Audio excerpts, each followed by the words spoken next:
It's Good Friday. I had to quit mask making for a little while. I was getting very tired of that project, so I got out the little Easter outfits I'm making for my nieces.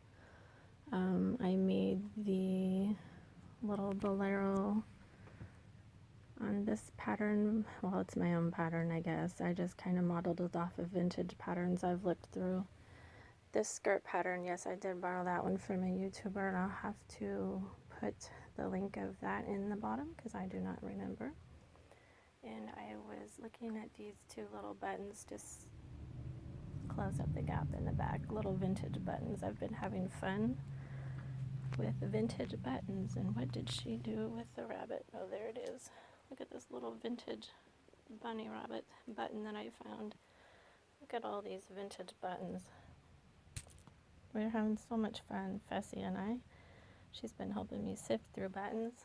Look at all of these. I do not know what anyone would be making with all of these little buttons.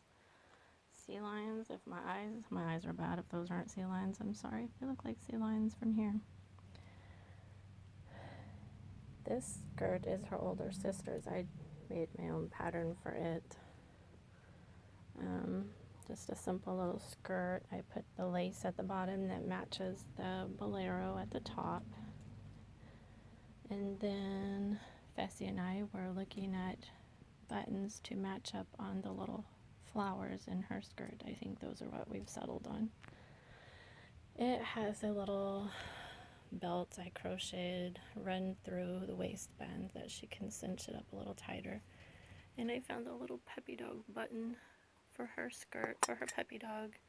I made her skirt, the main body of it, with a size 5.5 crochet hook, and this bright colored stripes in the center I made with a size 3. And her sister's, her skirt was made with a size 5.25. And honestly, on the Bolero, I think I made it with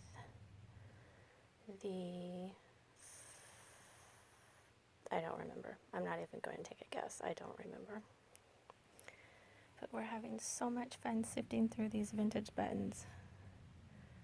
And there's the yarn to finish out the last little skirt here with the bunny rabbit button. My jar I dumped on the bed. Look at all of these amazing old vintage little buttons. I don't know what people do with them, but they're so much fun. I'll find a use for them. Maybe someday. And then my daughter gets a little skirt.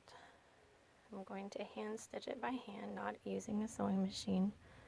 So I haven't decided if I'm going to line it with the fabric on the bottom or if I'm just going to make two different skirts. But I was playing with these vintage buttons, matching them up to her fabric to see. And I think these are what I've settled on. I think they are so cute.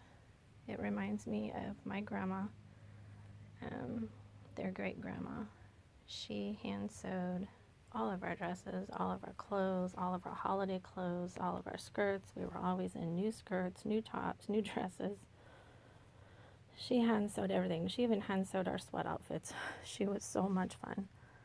But anyway, just kind of thinking of her this Easter, so I thought I need to honor great grandma, so that way she's here to enjoy Easter with us, and I will make the nieces some little outfits, and I'll use these vintage buttons. And I don't think these buttons particularly came from her stash. They might have, but I've collected buttons my whole life, and so has my mom. So it's really kind of hard to say where this group of buttons came from, but they made me think of her. Because if they didn't come from her, most likely they came from her neighbor, and those two ladies were together all the time visiting. We were at their places together all the time growing up, and they both sewed a lot. And this lovely model wants to say hi. She loves pretty things.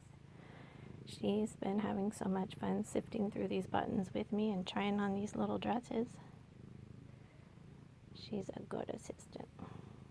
Sorry, camera's wobbling around a lot. But that's what we're doing, taking a break from making masks and finishing up the Easter outfits. So that's what we're doing today. Say bye-bye, Fezzy. Fezzy. She's so pretty. Happy Easter.